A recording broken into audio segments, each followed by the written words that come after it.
Eesti kalleima teleseriaali Pank produtsent. Loova tootega tahad välismaale minna, on väga tähtis see, et sa oled valmis seda erinevatele turgudele kohandama. Kui sa vaatad nüüd seda teekonda, siis mis on sinu jaoks 3 kõige olulisemat õppetundi, et sellist taset loovuse eksportimisel üldse saavutada? Esimese asjana peab juht panema oma ego taskusse.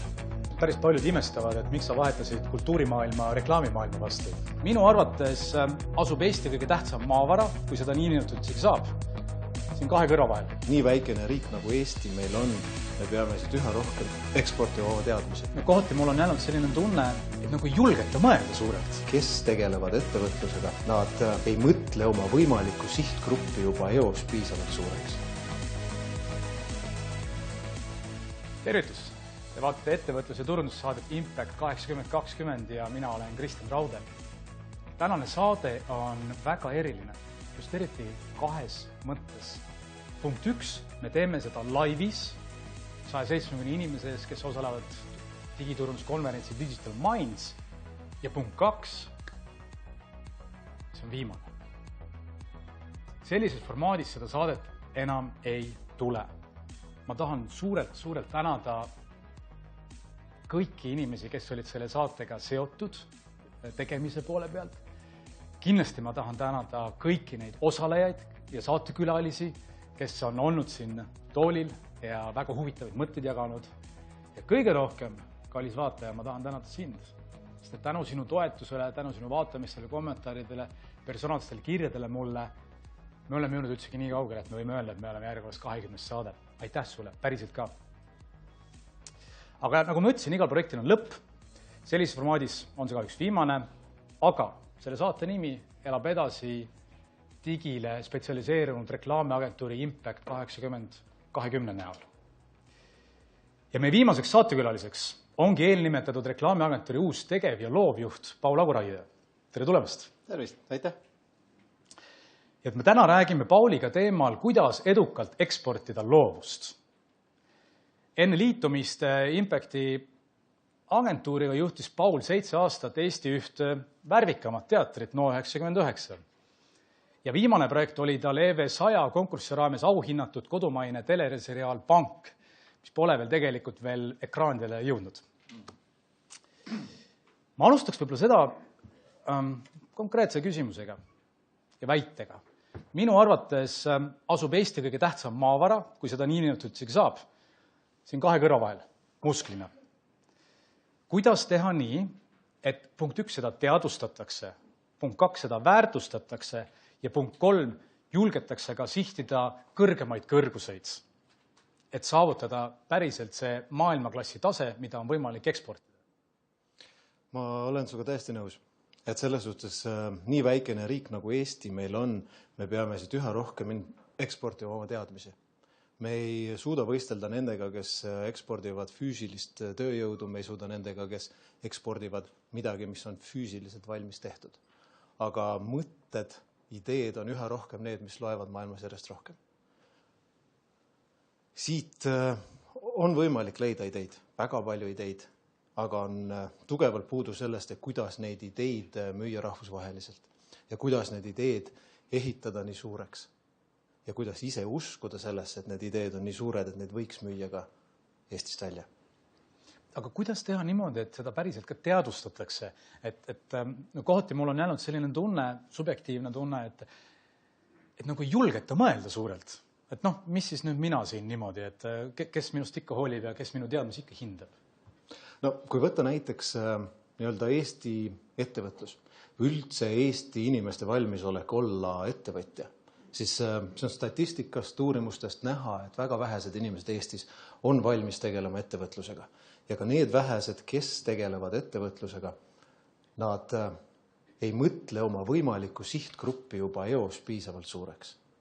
Et lihtsustades näide, kui inimene hakkab mõtlema selle peale, et mida teha oma äri, siis esimesed asjad, mis kipuvad pähe tulema, on ikkagi need, kuidas ma saan need ära müüa sihtgrupile, keda ma hästi tunnen ja keda ma hästi tean. Naaberparaadnast, võib-olla mõni on uljam, mõtleb kellelegi, kuidas ka Keilast need saiad maha müüa. Aga tegelikult peaks alustama juba varem Ehk siis see juba mõttefaasis, kui sa mõtled, millele oma äri üles ehitada, tuleb mõelda suurelt. Mõelda sellelt, kas minu idee kõnetab kedagi ka veel kaugemal. No sa juhtisid 7 aastat teatrit No99 ja teatri juhtimisel, ma kujutan ette, ma ei ole seda teinud. Seda on väga vähesed teinud, jah. Võiks olla tähtis roll nii loovusel, nii tehnoloogial, kui ka sellele, et need numbrid pärast kõik klapiks kokku, ehk siis finantsidel. Kas ja kuidas need omavahel siis balansseerida? Ükskõik millises nagu ettevõtlusvormis või siis suunas, mille siis organisatsioon on konkreetselt valinud. Sa pead ikkagi mõtlema välja, mis on see sinu põhitegevus. Mis on see põhiline asi, mis toob sulle ära selle tulemuse, mille puhul sa oled tuntud, siis kommertstegevuste puhul, mida kliendid tahavad osta, mittetulunduslike puhul, millel on kõige suurem ühiskondlik mõju. Kui sa mõtled selle enda jaoks välja, siis tegelikult leiad sa ka selle võrdse tasakaalu nende 3 asja puhul. Tuues nüüd konkreetselt välja mõne loovettevõtte, mille põhiline eesmärk ongi see, et sinu loodud tulemust tarbiksid, naudiksid võimalikult paljud inimesed, siis see loominguline pool peab sul olema alati esikohal. Tehniline pool on ülivajalik selleks, et see loominguline pool üldse kuskile jõuaks ja ilma finantspooleta see on paratamatus. Ehk siis see ongi pidev, õhkõrn tasakaalu leidmine. Et kui sa lähed loomeinimeste ette, siis on loome kõige tähtsam, kui sa lähed nõukogu ette teatris, siis oli finantsid jällegi tähtsad või kuidas see värk ikkagi käis? Ei, kindlasti mitte. Et kui sa võtad nii tugevalt loomingulise organisatsiooni, nagu selleks on näiteks No99, siis see on täiesti kindel, et sul peab igal hetkel olema loomingulisus ehk kunstiline sisu see kõige tähtsam asi. Ja kõik need ülejäänud tehniline pool, finantspool peavad olema selle sinu kõige tähtsama asja teenistuses. No midagi te tegite õigesti, midagi tegid sina õigesti, sest et teil õnnestus ju 7 aasta jooksul ekspordi kasvatada 4 korda ja see on 1 eurost 4 euroni. See oli vaheke teised summad. Mis on väga unikaalne Eestis, sellega ei ole väga paljud hakkama saanud. Lisaks kõigile muule võitsite oma pikaajalise töö tulemusena eelmise aasta lõpul ka teatrite Oscari, kui nii saab nimetada. Väga prestiižika ja maineka auhinna. Kui sa vaatad nüüd seda teekonda, siis mis on sinu jaoks 3 kõige olulisemat õppetundi, et sellist taset loovuse eksportimisel üldse saavutada? Mida te hästi tegite? Tead, ma arvan, et esimese asjana kõige aluseks on ikkagi see sama, teatrimaailmas on väga kole on öelda toode, seal on ikkagi selline lavastus, aga kui seda tõmmata natuke laiemalt loovusele, siis see on ikkagi see toode, see tulem. Ehk siis sul peab olema endal loodud mehhanismid selleks, et see asi, mida sa lähed välismaale müüma, on nii tugev, et sa ise usud sellesse. Et sa ise suudad endale koputada vastu rinda ja uskuda päriselt, et see on selline asi, mis võiks huvitada inimesega kuskil mujal. Ja kui siis nüüd siin konkreetselt teatri puhul tekib kohe paralleel, et see on väga kultuuriruumi keskne, see on konkreetses väga vähe levinud keeles. Et mismoodi üldse keegi mujal maailmas võiks seda tahta kogeda, tahta seda näha. Siis No99 puhul kõik need lavastused, mis seal majas on tehtud, on ikkagi hakanud pihta sellest, et me teeme lavastust oma kodumaisele publikule. Me teeme asja, mis kõnetaks siinset ühiskonda. Ja see välismaal käimine, ta on nagu lakmuspaber. Ehk siis see, mis on siin ühiskonda kõnetanud, mis on siin hästi aktuaalne, tegelikult kõnetab sihtgruppi ka mujal. Ja mitte kedagi ei huvita enam see, et sa oled hoopis teisest kultuuriruumist, inimesed saavad üle sellest keelebarjäärist, kuna sisu on see, mida tegelikult tahetakse kogeda. Ja sama asi on tegelikult praegu väga näha ka teletööstuses, mis on palju lihtsamini rahvusvaheliselt leviv kui teater. Ehk siis üha rohkem inimesed õpivad lugema subtiitreid riikides, kus nad ei ole kunagi harjunud seda tegema ja nad õpivad seda lugema just sellepärast, et saada osa sisust. Nii et sisu loeb, nagu me oleme siin juba mitu korda kuulnud. Oled ka auhinnatud Eesti kalleima teleseriaali Pank produtsent. Ja uudistes on näha, et sa oled seal edukalt ka Soome müünud. Miks Soome ja kas ekspordiplaan oli sul seda seriaali planeerides juba kohe paberi peal kirjas või tuli see nii-öelda protsessi käigus, et oi, et tuli päris hea asi välja, vaatame äkki põhjanaabrid ka soovivad? Okei. Ma alustan su küsimuse teisest poolest. Ehk siis seriaali ette valmistades me endale seadsime kogu aeg üles selle küsimuse, et kuidas saab nendest teemadest aru vaataja, kes ei tea mitte midagi 90-ndatel toimunud sündmustest Eestis. Ma käisin juba algfaasis ideed põrgatamas päris mitme välismaise levitajaga, võimaliku kaastootjaga. Ja ka minu enda jaoks oli üllatav see, et nii-öelda minu enda vanused inimesed, neil võttis tükk aega, et üldse aru saada, et 25 aastat tagasi päriselt hakati ehitama nullist riiki. Ja me kasutasime sealt ära tulnud tagasisidet väga tugevalt siis oma seriaali sisu arenduses. Just selle koha pealt, et sellest saaks aru ka inimene, kellel ei ole kohale jõudnud, mis juhtus siin 25 aastat tagasi ja miks see juhtus. Aga samaaegselt, kuna Eesti on meil seal põhiturg, me tegelesime ka sellega, et Eesti vaatajale ei läheks see liiga läilaks ja mämmutamiseks. Soome on nüüd tõesti kõige esimene müük olnud, sest Soome on meile kultuuriliselt lähedal. Seal on üha rohkem neid, kes tegelikult teavad, kust meie tuleme ja miks me sealt tuleme ja mis on meiega juhtunud. Edasi tegeleme nüüd kõikvõimalike ülejäänud turgudega Euroopas. Ja nende teiste turgudega ja võrreldes Soomega on ka näiteks nii, et me oleme loonud seriaalist 2 erinevat versiooni. Ehk siis esimesest episoodist on 2 versiooni. Üks on see, mis läheb Eesti turule ja mis läheb Soome turule. Ehk siis inimesed, kes teavad seda, mis juhtus umbes 90-ndatel, neil on lihtsam sellele taustale pihta saada. Ja siis on välja eraldi töötatud natukene teine versioon, mis on mõeldud keskmisele hispaanlasele, keskmisele sakslasele, kus talle antakse natuke kargud alla. Lihtsalt vaata pealt seriaali. Just. Ehk siis see, et kui sa seal oma loova tootega tahad välismaale minna, on väga tähtis see, et sa oled valmis seda erinevatele turgudele kohandama. Kas sul on meeles see moment, millal sul toimus endal see mõttelaadi muutus, et okei, nüüd ma teen midagi nagu teisel tasemel asja. Et ma ei piirdu ainult Eestiga või naaberparaadnaga või parimal juhul Keilaga, vaid nüüd me teeme nagu maailma mastaabis asja. Minu jaoks oli see väga isiklik kogemus enesearengu koha pealt. Ehk siis ma juba nagu teatris tegin rahvusvahelisi asju, suhtlesin väga palju teatriloojatega välismaalt, aga et hakata küsimusega tegelema süsteemsemalt, näha seda, mis on tegelikult võimalused, kui sa mõtled Eestist välja, juhtus minuga koolis.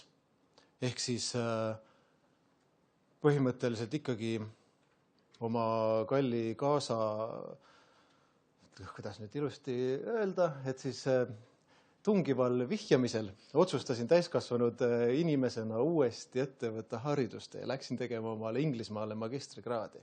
Ja see rahvusvaheline kool, kus siis inimesed on tegelikult kokku tulnud üle maailma. Ja kui ma olen sealt nagu oma siis õpingute käigust oma koolikaaslaste pealt aru saanud, et ei ole seal üldse nii suurt erinevust meis. Loomulikult on mingid pisikesed kultuurilised erinevused, aga see tegelikult on pudipadi. Ja ma näen seal seda, et kogu Euroopa vähemalt on täiesti hallatav. Ehk siis see on täiesti võimalik minna oma ideedega inimeste juurde Itaalias, inimeste juurde Iirimaal. Ja nad ei naeragi siin välja. Just, sest mõni idee on isegi täitsa okei. Kui teatrijuhina produtsendina, siis ma eeldan, et su igapäevane to-do list on päris selline lõputu, millega võiks tegeleda ja mida peaks tegelema. Kas sa oskad saatevaatajatele öelda oma enda isiklike kogemuste põhjal, et kuidas moodi prioritiseerida seda to-do listi, kui see tundub nagu päriselt ka lõputu olevat? Tead, seal peab tagasi tulema selle sama juurde, mis ma enne rääkisin, et kui sa oled, ütleme näiteks, sul on 3 väga tähtsat osa sinu tegevuses, mida kõigile peab pöörama tähelepanu ja kui sa defineerid ära selle esimese, mis on see, mis tegelikult on sinu tulemuse jaoks kõige kriitilisem, siis nii-öelda minu senises maailmas on selleks olnud ikkagi sisu ehk loov külg. siis mina organisatsiooni tippjuhina ise tegelen ainult nende küsimustega, ütleme, need pääsevad minu to-do listis alati ettepoole, mis otseselt on seotud konkreetselt sisuloomega. See, mis läheb majast välja ja see, mis tegelikult loob meie organisatsiooni väärtuse. Tulles nüüd tänasesse päeva, siis ilmselt päris paljud imestavad, et miks sa vahetasid kultuurimaailma reklaamimaailma vastu. Reklaam on üks väheseid kohti, kus tegelikult seda loovust on võimalik toetada ülitugeva tehnilise teadmisega. Ehk siis see tehniline teadmine ei ole sul puhtalt selle loomingulise nagu tugifunktsiooniks, vaid siis tegelikult see tehniline ja loominguline pool koos saavad tuua mingit uut tulemust. Nad saavad su organisatsioonile luua uut väärtust. Ma seni olen ülipõhjalikult tegelenud loome poole arendamisega, loovmeeskondade juhtimisega. Ja minu jaoks nii-öelda see tehnilise poole kasutamine selle sama asja hüvanguks on olnud seni natukene tagaplaanil. Ja jube egoistlikult, aga tegelikult ma tulin õppima. Hästi, loodame, et siis läheb, sa saad samasuguse laksu kirja nagu seal UK ülikoolis. Ma loodan ka. Avas sul teised tasandid ja teised meeled. Just. Ehk siis nagu see õppimine on tegelikult see, et ma ei mõtle seda, et niimoodi mina võtan endale ainult sisse, vaid see ongi see, et ma tahan leida mingi uue keele, kuidas panna kokku see hästi tugev loominguline pool ja see, mis reklaamimaailmas on olemas, analüütiline pool. Kui õpiks ära selle, kuidas need kokku panna ja sellest tuleks veel klientidele kasu, siis oleks päris hästi. No, absoluutselt. Loovinimestest. Rahva seas liiguvad erinevaid selliseid loovinimese tüpaaže. Mis on su nõuanne vaatajatele, ütleme, kes mõtlevad praegu enda näiteks töökoha peale, kas või ettevõtte peale mõtlevad, näed, et mul see tüüp seal nagu tööl, et on jõle loovinimene, ma ei saa tast nagu mitte muffiga aru. Kuidas moodi nad peaksid temaga hakkama saama? Tead, seal esimene küsimus tekib selle koha pealt, et kuidas on see selgunud, et ta on hästi loov inimene, kui keegi tast väga palju aru ei saa. Ehk siis tihti võib juhtuda ka seda, et mõni inimene jätab mulje, et ta on väga loov inimene. Ja üha rohkem tegelikult tuleb loovust välja nendest inimestest, keda klassikaliselt ei peeta loovinimesteks. Ehk siis meis kõigis on see külg täiesti olemas ja loova organisatsiooni juht saab inimesi õrnalt suunates, aidates viia sellisele teele, et see loovus tuleks nendest kõigist välja. Kuidas seda teha? Oletame, et võtame ettevõtte A. Ettevõtte A on selline tubli ettevõte, aga kes tahab oma ettevõtte loovust natukene arendada, järgmise tasemele viia. Et kas piisab sellest, et sa võtad ühe inimese juurde sinna ettevõtte A-sse ja paned ametinimetusse creative kuskile ette või tahapoole ja ongi olemas või peab nagu kõigi poole pöörduma seal? Ja kõige paremini aitab loomulikult see, et pane olemasolevale tiimile kõigile nimesse creative, siis läheb kohe paremaks. Tead, ainuke praktiline soovitus, mida teha, on see, et kui juhil on mure, see, et tema tiimist võiks tulla rohkem loovust välja, see on usalduse loomine. Esimene soovitus on see, et kui on vaja ajusi rünnata, välja mõelda midagi uut, natukenegi kastist välja, siis esimese asjana peab juht panema oma ego taskusse. Koosoleku ukse taga, pane see ego taskusse ära, astu sisse. Juht peab olema sellistel koosolekutel kõige mitte tähtsam tegelane üldse. Tähtsusega ei jõua mitte kuskile. Ehk siis teistele peab tekkima turvalisuse tunne. Kui su mõte on maailma kõige lollim mõte, siis see areneb sealt kuskile edasi ja poole tunni pärast võib sellest maailma kõige lollimast mõttest tulla midagi väga ägedat. Et koosoleku ruumi peale silti, et ego taskusse. Tuues ka lihtsalt näidet oma laste puhul. Ehk siis mina teadlikult mingist hetkest hakkasingi lastele nii-öelda üha ära peitma ja ära kõrvaldama kõiki raamatuid, kus on pildid. Ja just sellepärast, et lapsed hakkaksid ise välja mõtlema seda, millised need tegelased siis on. Kuidas see asi seal kõik välja näeb? Ainult selleks, et genereerida nende fantaasiat käima tõmmata. Ja samamoodi, kui sa võtad töösituatsiooni, siis tegelikult ei tasu anda inimestele vastuseid, nagu nii-öelda ette ütelda asju. Et mida rohkem loova meeskonna käest asju küsida, seda rohkem see paneb inimese ise välja mõtlema. Ja sealt lõpuks koorub midagi head ka välja. Absoluutselt, väga õige. kui sa peaksid saatevaatajatega jagama oma neid 20% harjumusi, mis on tegelikult sulle toonud sinu edust 80% ehk siis enamikku, siis mis need harjumused oleksid? Ühe asjana ma proovin suhtuda inimestesse võrdselt.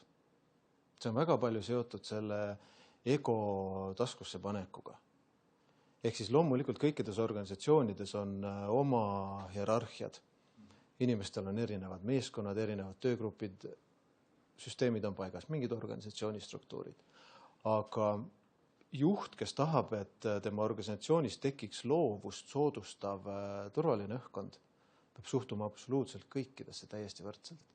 Ehk siis tuues samas näide filmivõttelt, siis ma ei saaks endale elu sees lubada sellist asja, et mul mõni staarnäitleja saab paremat kohtlemist kui ükskõik kes, kas siis tehnilise või muu meeskonnaliige. Okei, hästi. Kui saatevaatajad soovivad sinu tegemisi toimetamisi rohkem jälgida, mis kanalid sa neile soovitaksid? Ma olen väga analoog, et ma soovitan mulle helistada ja läbi tulla. Kust nad läbi tulevad? Impactist. Okei, väga hea. Paul, kui sa peaksid oma tänased tegemised kõik jätma varna ja homsest algab sul täiesti uus elu ja kogu need tänased tegemised, mis sa täna teed, võtab üle sinu järeltulija. Järeltulijad sa väga hästi ei tunne, ei tea. Ja teil on aega 1 minut üksteisega, mida iganes siis vahetades. Kuidas sa selle 1 minuti kasutaksid?